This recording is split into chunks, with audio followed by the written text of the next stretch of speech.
Hat. I got to go get that. Hello, we are live, youtube.com. Instant reaction. The San Francisco 49ers win a relatively ugly football game over the Carolina Panthers. But Jason, dare I say, we're at a point where it doesn't matter how the Niners win. As long as the Niners finish with more points than their opponents, it does not matter. And you pointed out I'm wearing the wrong hat, so I'm going to change that while you talk for a second here. Um, First of all, I want to apologize to America on behalf of the San Francisco 49ers Yeah. um, for having to watch that. And breaking news, only Jawan Jennings could find a way to get into a fight after a win. So at least this team hasn't, let up on their fight. Yeah, look, you got to win games, however. But I'd be lying if I said I wasn't concerned coming out of this one, particularly with the quarterback play. But hey, thank God the Carolina Panthers offense fucking sucks, like we said, before. I don't know why people were crowning them as the Drew Brees led New Orleans Saints offense. They're trash. Bryce Young is garbage. I can't believe there was Panthers fans in my mentions calling him the Carolina Reaper. That's by far one of the worst things right away to call a quarterback, especially somebody who's as bad as Bryce Young. But you know what? Shout out to the defense. Shout out to Jair Brown. I am so fucking proud of you, young man. I hope that this game turns the corner for you. That's the Jair Brown the 49ers were drafting, who was a ball hawk at Penn State, found his way around the football, 2 interceptions tonight. Good on you, buddy. I'm very happy for you and always rooting for you. I was going to make the joke, Jason. Let's start by talking about the multiple interceptions. Jair Brown, 2 interceptions. The first one, I think there's a case to be made that that's the play of the game for the night for the 49ers. Brock Purdy's first interception sets up Carolina at the 8-yard line, the 16-yard line. It's a bad spot for the defense right away. The Niners only have a 7-point lead at that moment. And Bryce Young maybe a little tentative running the ball there. I thought he could have walked into the end zone on that play. Not the only interception that could have been walked into the end zone. We'll talk about that here in a minute. But they get the ball down to the 1-yard line. And I thought it was a really good read by Brown. Young did have Evans in the back of the end zone. He also had a chance to walk it in. But Brown shed off his man really, really quick and got the interception, and it halted all momentum Carolina had. The Niners, went on a 12-play drive, obviously ends in the interception of being past that. But again, we'll talk about Purdy here in a bit. But then his second interception too, it's just a good read. Renardo Green gets away with a bit of a holding, right? Like obviously, I think that's a holding that's not called, but he's able to jump in front of it, and that felt like the game-sealing interception. And Jason, I said it so many times during the podcast earlier today, but not in the way I expected it. But I refuse to believe the Carolina Panthers would be able to outscore the San Francisco 49ers. And I didn't expect it to be that ugly, but evidence held. But what a game by Jair Brown. 2 interceptions for him. Easily his best game as a 49er since he's been drafted. He also finishes with 5 tackles, 4 solo. And it feels like the Niners have a little bit of a safety duo going after a lot of questions at the start of the season with the safety duos, with what they started with Pinnock and Siegel. It's now Mustafa and Jair Brown. And really, you got to give Jair Brown credit because he earned his way back into the starting lineup. Yeah, look, and this is 2 weeks in a row where the secondary has multiple interceptions. And this is exactly the game that they thought they were getting from Jair, right? And it's really good to see that, again, I think the defense played very well considering they were put in some very bad spots with the interceptions. And Robert Saleh did very good at calling this game. It's a combination of the 49ers played well and the Panthers suck. But that's fine, right? Like you have to build up the confidence, right? You just hope that this is a turning point. You just hope that this is a turn the corner moment for not only, Jair Brown, but this defense kind of understanding that they can play together and play well and get stops. We said that the formula was going to be score a bunch of points and hope that the defense can play, and make a few stops. The defense was the reason the Mm-hmm. 49ers won this game because of how they played. And they finally got a sack in this game. Weren't exactly generating pressure, but you know what it is? It is what it is when you can turn the football over. And by the way, Jair Brown baited Bryce Young into that throw. He stood in an area where Bryce couldn't run, and then he read it and just dropped back. Hell of a play by the young man. He looks like he's playing more confident. It's good to know that the team is confident in him. You hear Robert Saleh say that. I think a lot of that has to do with the confidence that he's seeing there. So yeah, like it is it's really refreshing to watch the defense lift the 49ers in a game like this. Yeah, it's great to see. I mean, obviously, I think Carolina helped quite a bit, but the defense really forced the issue throughout the night, forcing the 2 interceptions. Let's talk about the elephant in the room, Jason. Let's get to it. Go for it. Brock Purdy, 23 for 32, 193, a touchdown, 3 interceptions. That is 7 interceptions on the season. I was tweeting it all night, Jason, but Brock Purdy, 7 interceptions on 131 pass attempts this season. Mac Jones had 6 in, I believe it was 238 was the number that I saw that I tweeted. Let me double check. 289. I apologize. So Brock Purdy has already thrown more interceptions than Mac Jones in his short time as the Niners starter this season. But it's really not the interceptions. I mean, obviously concerned about the interceptions, right, Jason? But it's more the process over the numbers. It's what I saw. And I don't know if it's his arm. I don't know if he can't push off that back foot. But I mean, kind of in the vein of us watching Welcome to Derry, it's almost like every time Brock Purdy throws the ball, he says, "You'll float too," because every interception he threw, the ball Excellent. just floated. JC Horn made a great play on that 3rd interception, but still, it was a pass 15 yards downfield that just didn't have zip on it. And it's one of those that make you hesitate on saying Brock Purdy is the guy for the future of the 49ers, and he has the contract that says he is the guy of the future. But that's not a particularly good defense that he faced. And he did not have zip on the ball. And hey, I mean, it's the big 2025, Jason. And I did not think we'd say it, but the Jimmy Garoppolo playbook returned in the second half. Everything was within 5 yards of the line of scrimmage because Kyle Shanahan didn't have the trust in Brock Purdy to make big time throws. And listen, I understand this is something we like about Purdy. He likes to take those risks. But in a situation where in his 2nd interception, where he could either run for the first down, or if you look at the play again, George Kittle is wide open about 4 yards in front of him. And if he hits Kittle, Kittle has plenty of space to run to get the first down. Instead, he takes the unnecessary risk going deep to Pearsall, gets intercepted. This is not the Brock Purdy you can have in let's say, a hypothetical wild card game in about 6 weeks. The problem is that I've watched that type of game snowball on Brock.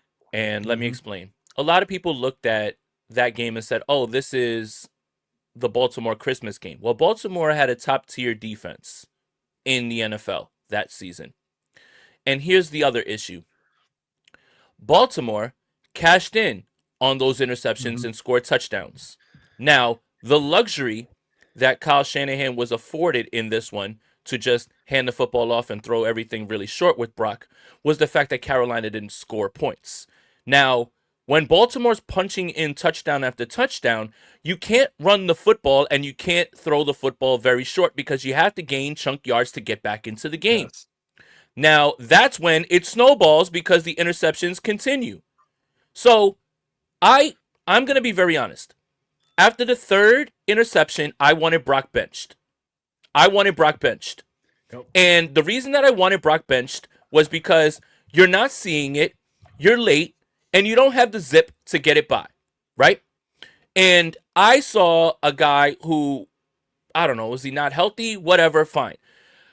But the 49ers did the next best thing than bench him by giving him the "this is simple" shit playbook, which, if you know, you know, that is the Jimmy Garoppolo playbook in Chicago, in which Kyle Shanahan ripped him on the sideline and said, "This is simple shit, man. Come on." And they proceeded to run the football and throw nothing but tunnel screens to Deebo Samuel, who helped lift them to a win. And remember, Trey Lance was on the sideline warming up. So the 49ers were afforded the luxury to be able to take the football out of Brock's hands down the stretch by running the football. Effectively, that is just like benching him. Mm-hmm. And the reason that you didn't bench him, was because you were afforded the fact that the Carolina Panthers could not score. They are absolutely inept on offense when they're not playing the Atlanta Falcons. So for me, I stand on that. People on Twitter were asking me, update. What on earth did you see in the second half that showed you that Brock Purdy was playing better?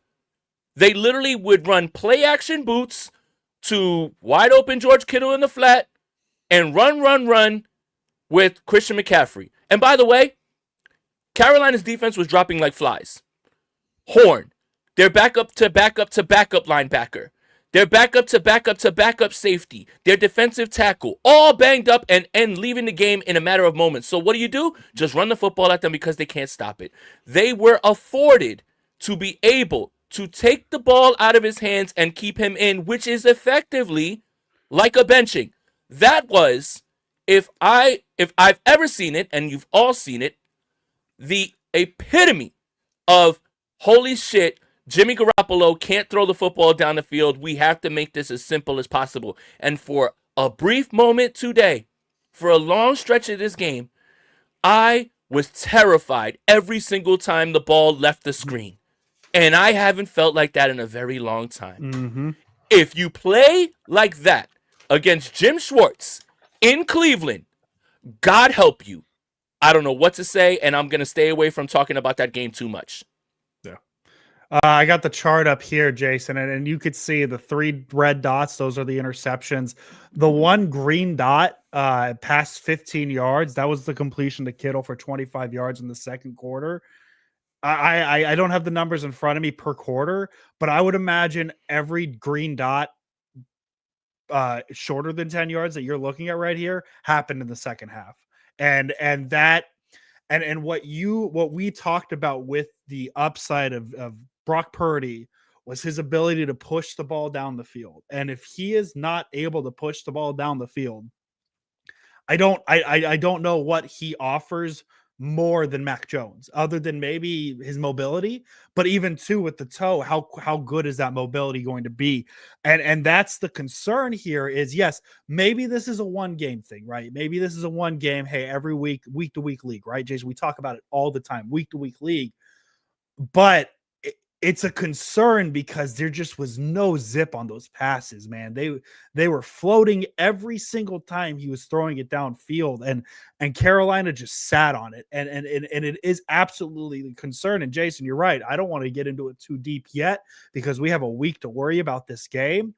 But if he does this to Cleveland, it's going to be much uglier, much uglier than what Carolina did. So it's going to be something to watch in the coming weeks. Again, this was the stretch that it felt like the Niners specifically wanted to save Brock Purdy for.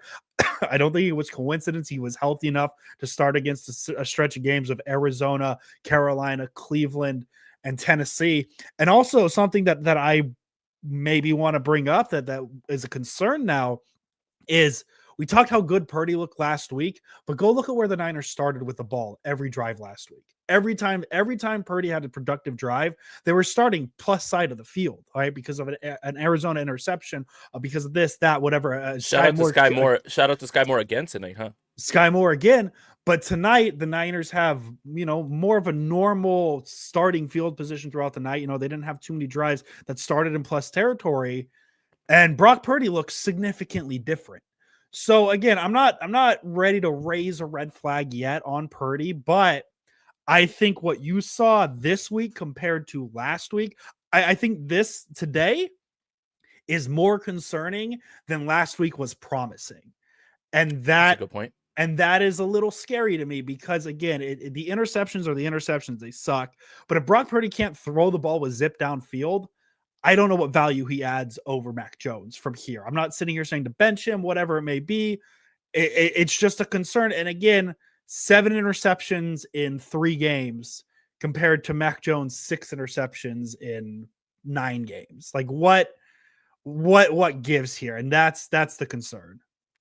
Well, and the other thing is too is the way this game started. The 49ers chew a bunch of clock. They work their way down the field. A lot of it is Christian McCaffrey, featured. Everything was right there. Throw the football in. Like he had the one really nice throw to Jawan Jennings on the inside, but then just interception, interception, interception, and it's just again, I guess the Christmas game I am I just was like, well, you know what? That's Baltimore. They have all pros at every single level. It's Mike McDonald's defense that year. They'll be fine because they're not going to face a defense like that again. But this is Carolina's defense. And J.C. Horn's amazing. I want to make sure that I say that as well, too. It was really unfortunate to hear that he was vomiting on the sideline because of a concussion. Having a concussion's got to be top 3 things that I never want to happen ever in my life. No. But, yes, that's concerning because you can almost put the caveat up and say, hey, man, those guys on the other side are very good defensively. Carolina's not good at anything, unfortunately. So I think that's it. And I think it's timing, okay? And Kyle at the half said, I don't mind the decisions. He just has to get rid of the ball quicker. And it's true because the second J.C. Horn interception, he gets to the top of his 7-step drop. He hitches again. That gives J.C. Horn enough time to fly across the field and undercut what should have been an easy pitch and catch wide open Ricky Pearsall throw. So when you're late and you don't have the zip, interception. When Josh Allen's late, it still gets there because he has the zip. That's the margin of error for Brock Purdy. That is the margin of error. It cannot be late because you do not have the arm, especially this year, to fit those passes in. That's what the advantage of having Josh Allen is. That's the advantage of having somebody who can really put that thing in there. Pause. And it's if you're off by half a second in this league with that arm strength, those are the interceptions you're going to get. Ricky Pearsall's wide open in the end zone, running that way. You're late. You allow Mike Jackson to get under it, and you underthrow it right to him. That ball has to be way further towards the back of the end zone to where he's running to. So again, it's timing. That's the margin of error for Brock Purdy. It is razor thin. He has to play, and I hate to say it, perfect. He has to play perfect almost. You have to get the ball out when you do, and if you're late, it's going to end up poorly. It's not ball placement, it's timing. Throw the ball when it's there, and that's what Kyle said. I like the decision. He's late. When you're late and you don't have zip, you are going to throw interceptions, and that's exactly what happened in this game. Brock Purdy in this offense has to function where top of the drop, throw is there, no more hitches, get it out. That's what Mac was doing very well. Yeah. Top of the drop, ball is out, that's it. I am mitigating the offensive line. I am making sure that the offense stays on schedule, and I am taking the free money. That's what Mac Jones did well. But unfortunately, Brock Purdy's margin of error is razor thin because of his physical limitations. And that is just objective, plain facts. That is not to be argued with. There's no agree to disagree, because I see that all the time. Like with like I'll be like 2 + 2 is 4. And someone will say agree to disagree. No, it's not agree to disagree. This is timing. This is someone who's seeing it late. And Kyle Shanahan verbalized that plain chapter and verse at halftime. That's exactly what it is, and you don't have the physical gifts to be late. You have to be on time with almost every single throw. Yeah, I like it. I couldn't have said it better myself, Jason. Let's move on to some positives with the offense. Not a ton positive today just because, the interceptions, it's tough. Christian McCaffrey, another ho-hum, 100-yard game for him. 142 total yards, 24 carries, 89 yards. He didn't have the big rushing game like we expected, 3.7 yards per attempt, which is exactly his season average. Brian Robinson, again, 7 for 40, 5.7 yards per attempt. He's looking more and more impressive every week. I was very impressed with Jawan Jennings today. I just saw the video for after the game. I'm curious to see what the NFL kind of decides with that situation. What happened? Let's see here. Trayvon Morig, he kind of got a He's the low one. blow. He hit him in the balls. He got a low blow in on Jennings, and then after the game ended, Jennings found him and kind of threw an open hand hit to Morig's face. I don't know how serious Suspension. the NFL is going to take it. Whether it is a suspension, You dummy. You don't. Let me see if I could find the exact clip here. Here it is. Let me You dummy. make sure it's muted so we don't catch it. I'm gonna pull it up.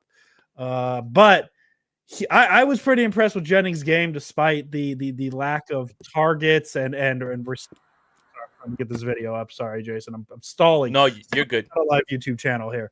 Well, Juwan Jennings was good in this game as well too. Third and Yes, Juwan, he scored the first touchdown. He made some big plays. He looked like the regular guy. Let's see.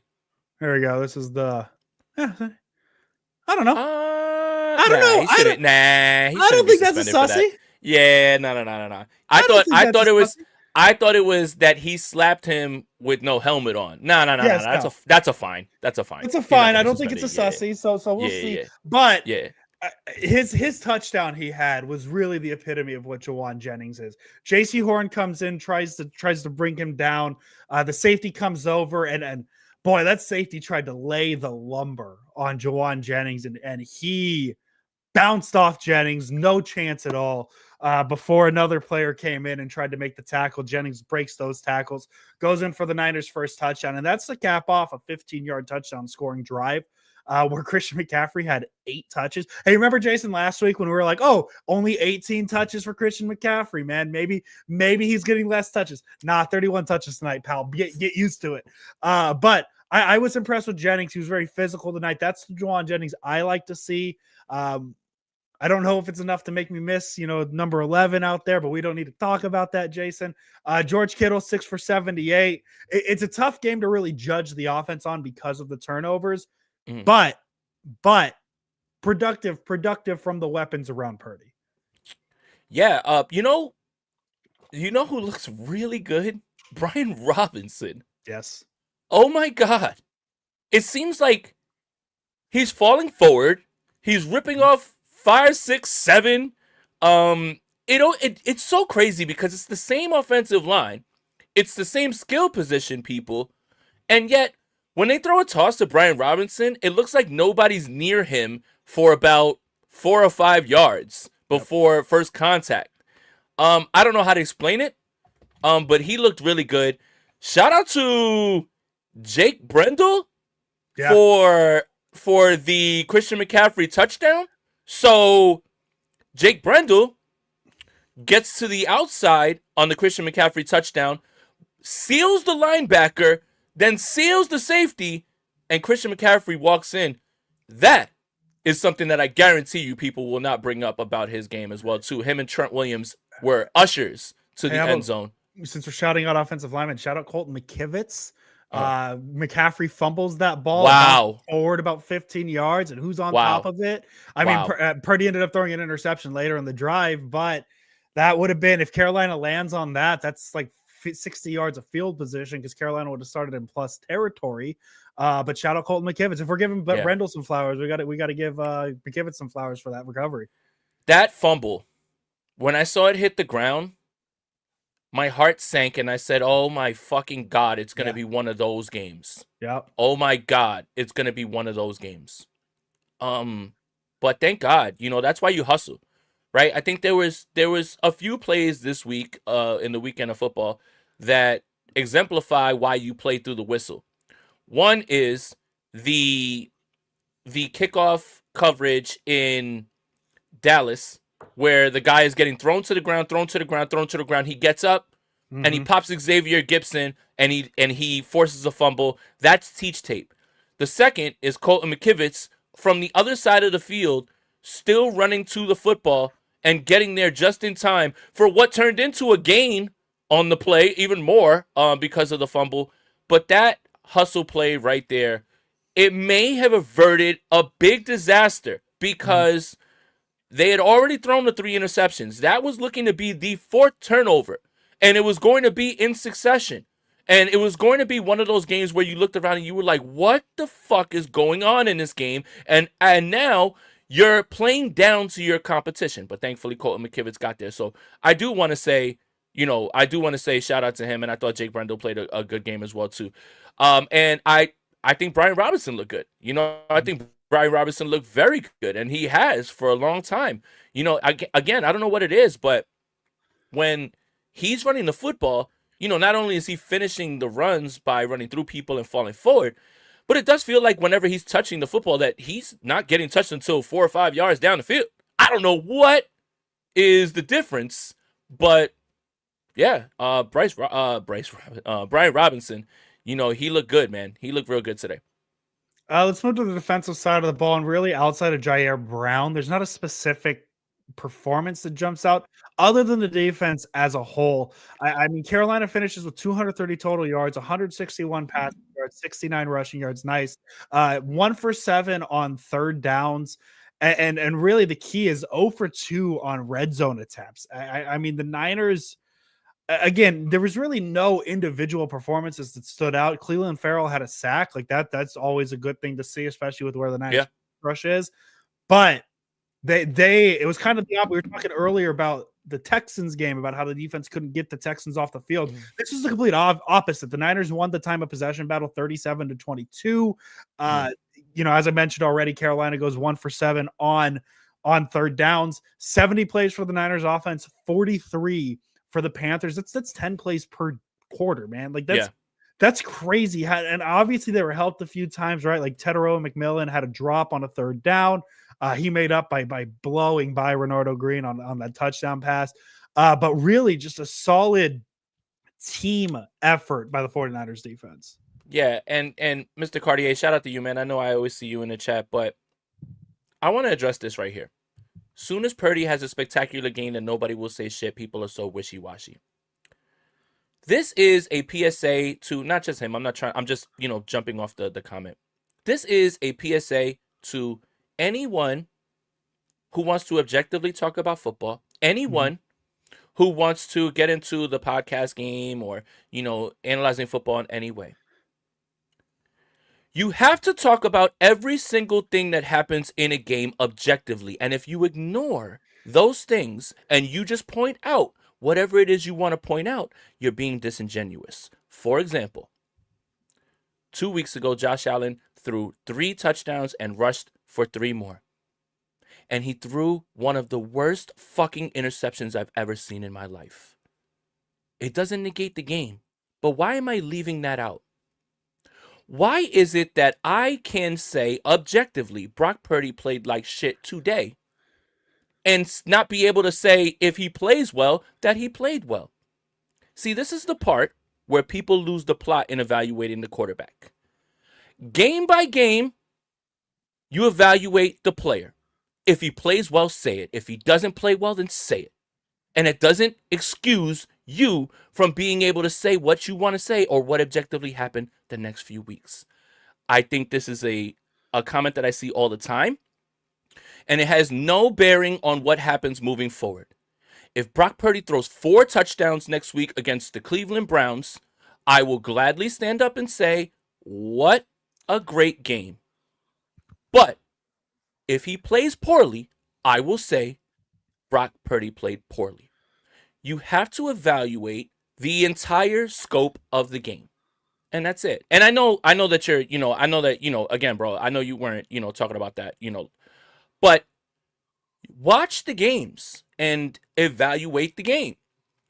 If he plays well, say he plays well. If he didn't play well, then say he didn't play well.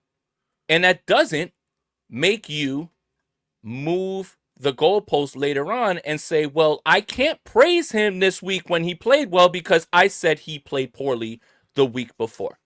And that's where we lose the plot and people start to have agendas. If your agenda is being objective, then you have no problem saying when a player plays well and you have no problem saying when a player doesn't. For instance, Jair Brown hasn't played well in many weeks. In certain weeks.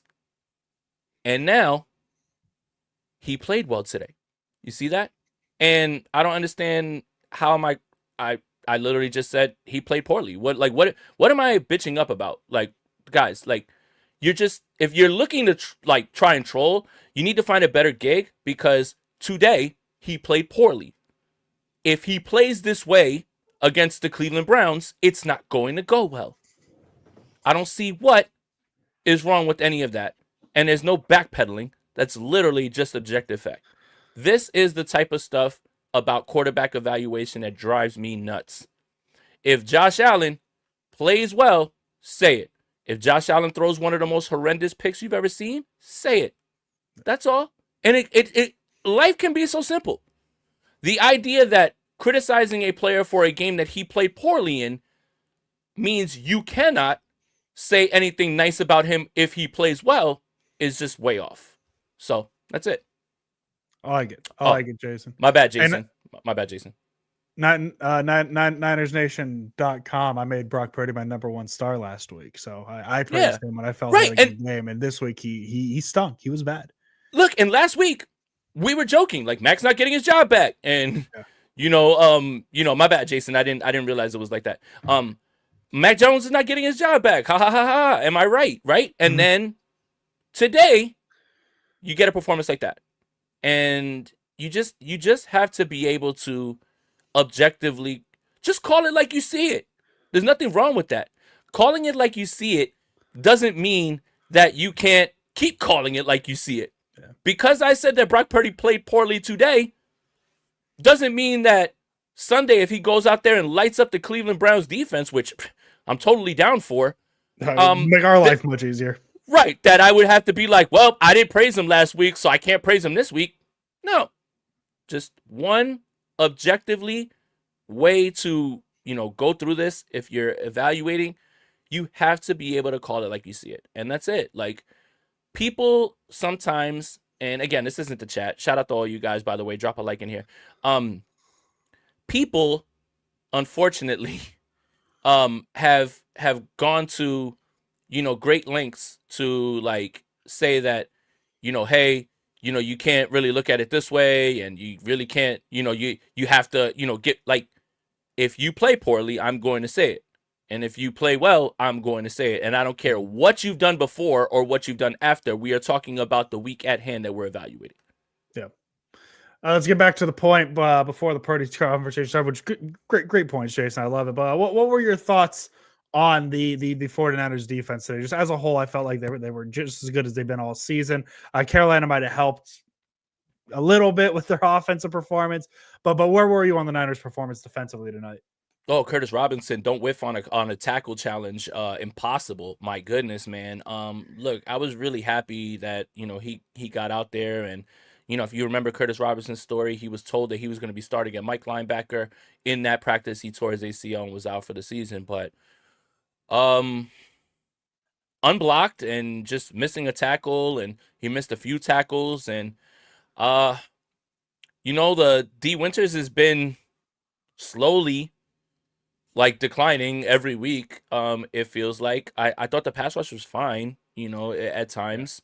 It did feel like Bryce was under far more pressure than Brock was, which is another thing that's concerning about Brock's, game today. Was it's not like they were bearing down on you. You were comfortable. You were kept clean. This had to be, the recipe for success. And that's what we talked about in the pregame was while both teams struggle to pass rush, the Panthers' offensive line is far more susceptible to giving up pressures, and you saw that. So, it was cool that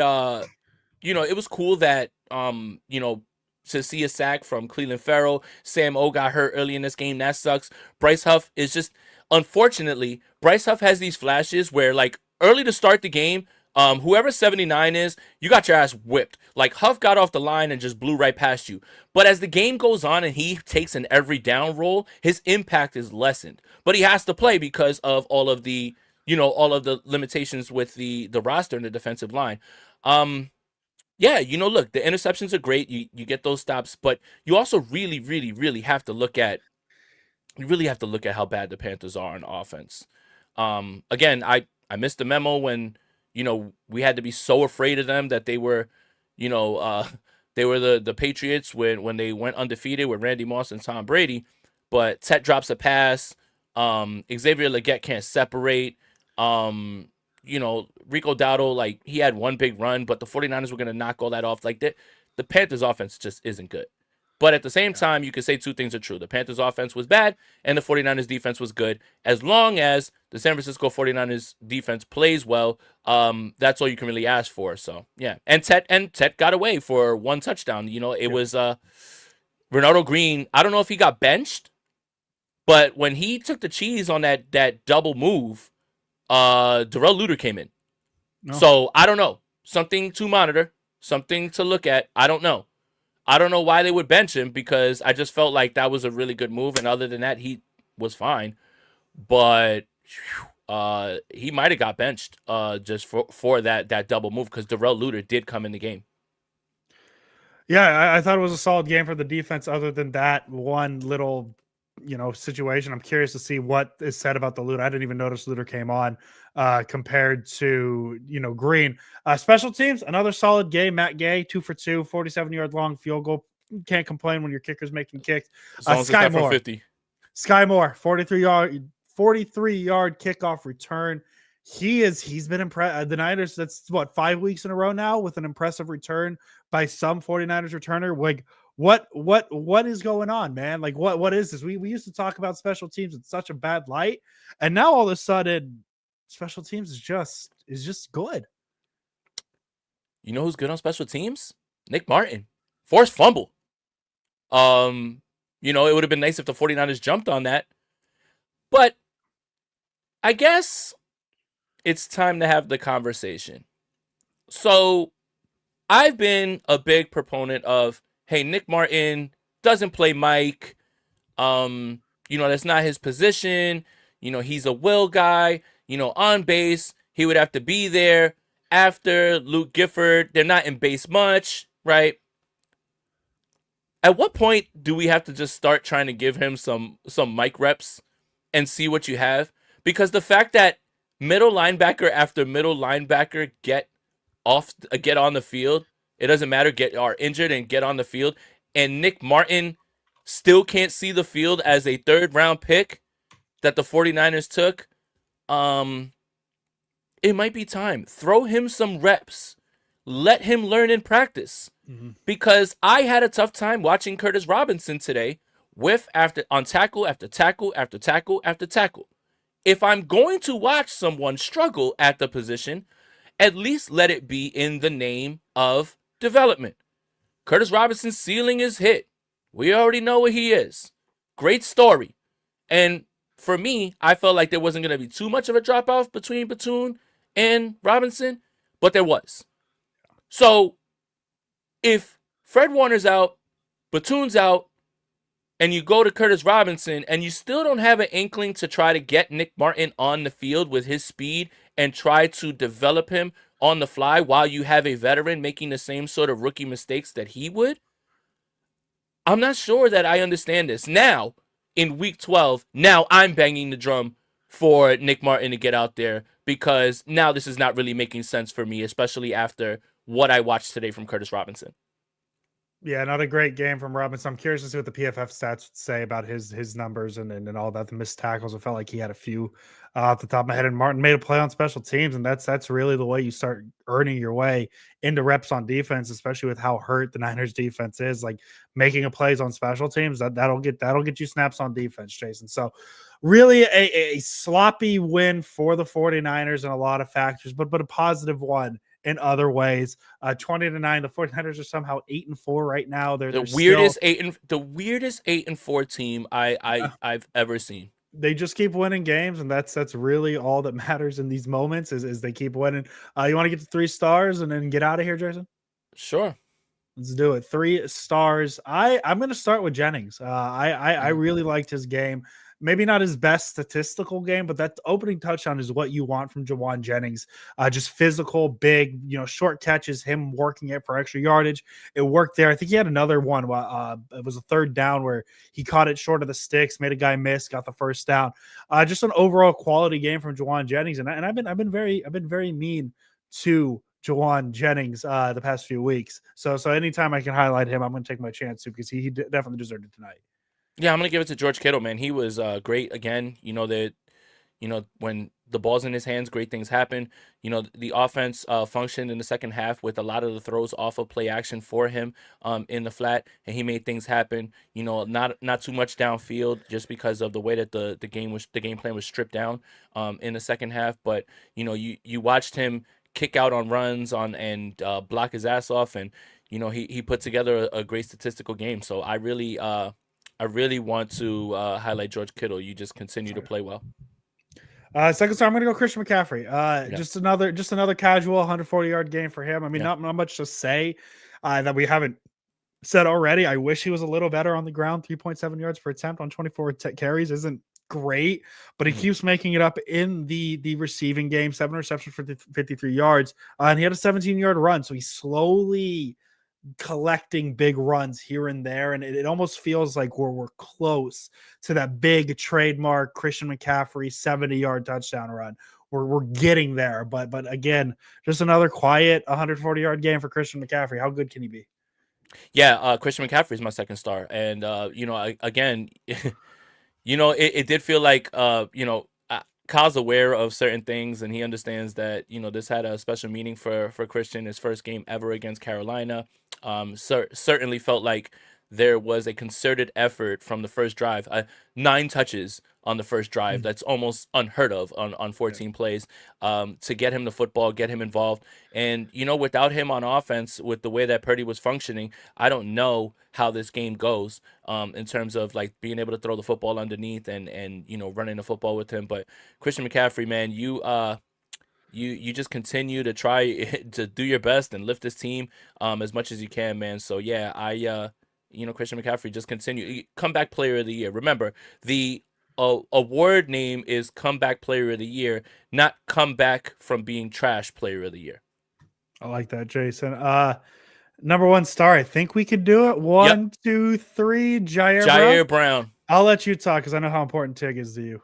I fucking love Jair Brown, man. Jersey stand up, Trenton. The young man is no short of confidence. That was the type of player the 49ers thought they were drafting. A ball hawk, a guy who was Rose Bowl MVP at Penn State. He's a very good young man. He's come from so many things. Like, he's from the trenches in Trenton. I want to make sure that I say that correctly, because next to Trenton is Camden. If you don't know about Trenton and Camden, please Google those 2 cities in New Jersey, and that is the trenches, man.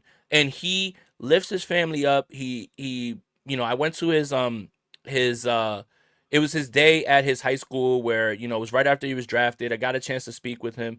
A very confident young man, well-spoken, very humble. I'm very happy for him, because I do think that he's had a stretch of play where he hasn't played well, played to his standard. To have this type of game is what the 49ers thought they were getting. You can only hope that this is one of those ball goes through the hoop moments for him where a light turns on. And I do think that it is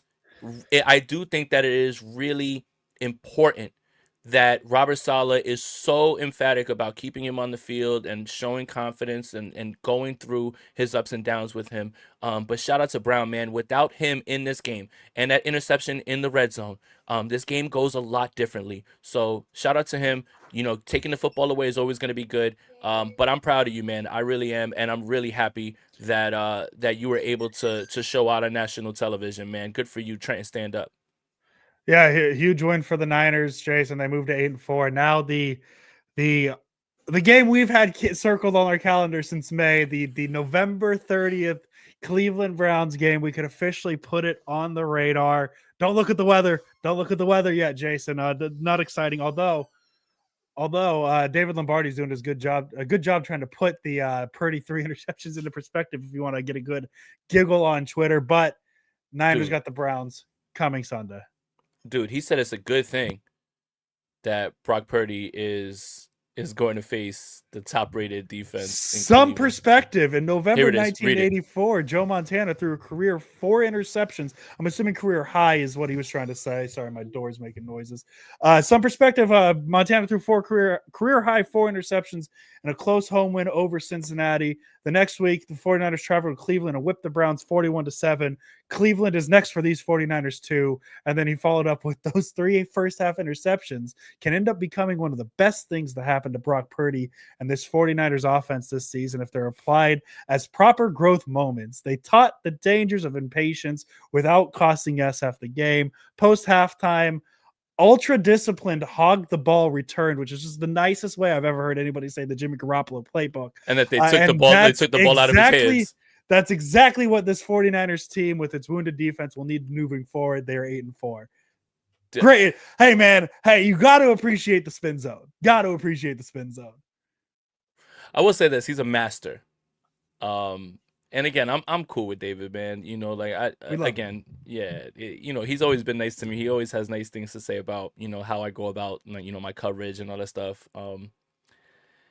If Brock Purdy would have won a Super Bowl and lifted a franchise out of mediocrity, I will shoot him some bail for those 3 interceptions. Unfortunately, he ain't 16. So I just, and you know, and this is not a David, because there was somebody who used to be on 49ers Twitter that we ran off for being a terrible person that would do things like this too. And it would really, really, really, it would really piss me off. And I had to call it out a few times.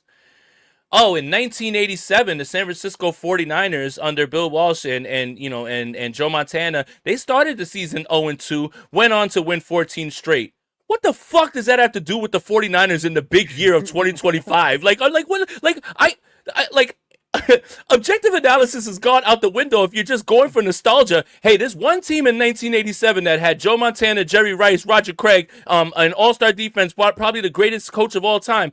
They lost 2 games, but they won 14 straight. Why can't this 49ers team? Yeah. That's fucking ridiculous. That is fucking ridiculous. Nostalgia is not a predictor of the future. I cannot stand that type of like preying on fandom and saying, hey, remember when in 1983, 1983 has nothing to do with the big 2025. The game has changed. That team ain't this team. Joe Montana ain't walking through that door. Bill Walsh is...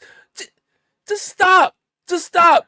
Can't you just say, hey, this was a blip on the radar for Brock Purdy. He had a poor game. He looked to bounce back against Cleveland. What on earth are we talking about? Who cares what happened in 1987? That has no bearing on 2025. My God, I want to rip my hair out when I hear that type of stuff. I just like the intent of the positive spin is, but hey, Niners won at the end of the day. They don't ask how, they ask how many. That's all that matters. And I will say this, if you want negative, you know where to go. If you want positive, you know where to go. The truth is somewhere in the middle, but there's a final boss on both sides. There is a final boss on both sides, and I think I wouldn't trade covering this team and the beat for anything. No. I really can't. I really can't, dude. Not to cover the Vikings? Oh, Christ, man. So unfortunately, I was seeing on the timeline JJ McPurdy, and I was just like, "Oh no, please, no." Listen, I watched JJ McCarthy play football.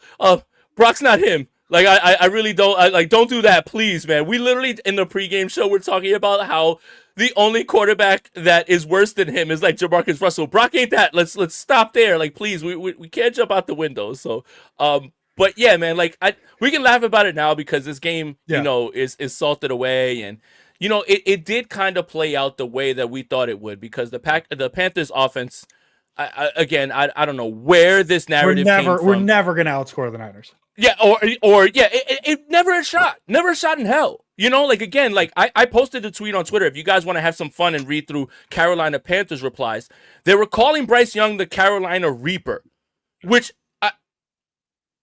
I understand that you're a fan of the team, but if I was a staunch Carolina Panthers fan, I'd be begging for them to lose games so they could draft another quarterback and get him out of there, man. Like, I don't understand how you watch that team and you're like, don't let it be a one-score game because the Reaper's coming. What the fuck are y'all yammering about? Are you dead ass? Like, you guys are dead ass. So it was like that. And, you know, I think the part that we have a problem with is the offense. You know, unfortunately, when you turn the football over, like the 49ers were moving the football as usual. You just can't have those interceptions. Like, it wasn't like they were being stopped 3 and out. Like, they were in the red zone when he threw that interception. They were moving the football when they wanted to. The Panthers defense is not like that. I saw somebody on Twitter saying, well, the Carolina Panthers defense is stingy. When the fuck have they ever been stingy? Like they gave up a 40-burger to the Bills. They gave up 27 to Kirk Cousins and the Atlanta Falcons without Drake London. Like, are we watching the games or are we just sitting here like, hey, they're 15th in scoring because they shut out the Falcons and that like completely changed the numbers. Their defense was never stingy. The 49ers offense was the only reason that the Carolina Panthers had life in this one. And this one should have been a game where the 49ers went away by like 20 something points. Like it should have never been this close ever. Yeah. Perfect. Well, Jason, we now get to focus on Cleveland. We will get out of here. Everybody enjoy. It's almost midnight on the West Coast. It's or East Coast. It's almost Tuesday night football for Jason. Tuesday morning football for Jason. Hey, I'm not going to sleep. I've got to watch the all 22 of Minnesota at Green Bay and Atlanta and New Orleans. So I brought a barf bag. Yeah. Great time to stop drinking, Jason. I love it. I picked a hell of a week to stop drinking. Oh my God. Gojira says, hey, Andrew Grant plays, said Purdy's INT percentage 5.4. He's playing like prime Jameis Winston. Without the exciting plays.